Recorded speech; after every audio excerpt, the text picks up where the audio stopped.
निरोग रहे खातिर हमारा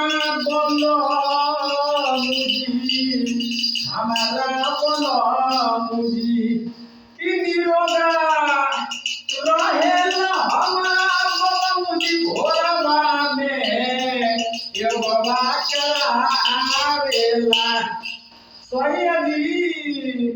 बलमुजी कि राजा जी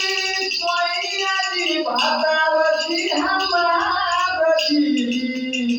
भोरवा में बलमुजी हमारा जगावेला कि भोरवा में सैयदी हमारा के जगावेला कि बाबा करावे बलमुआ योग करावे बलमुआ निरोग रहे खातिर योग करावे बलमुआ हमारा निरोग रहे खातिर कैसे करता रे कि सैयदी कि खटिया के पाटी धरावे हमारा नेहुनावेला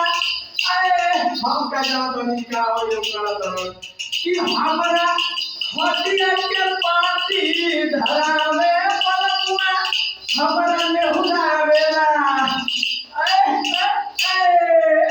कि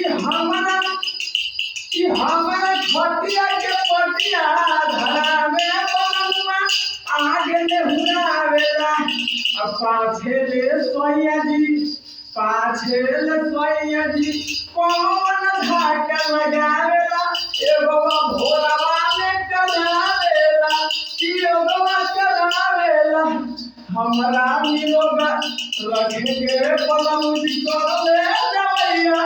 भोरवा में रोजा जगावेला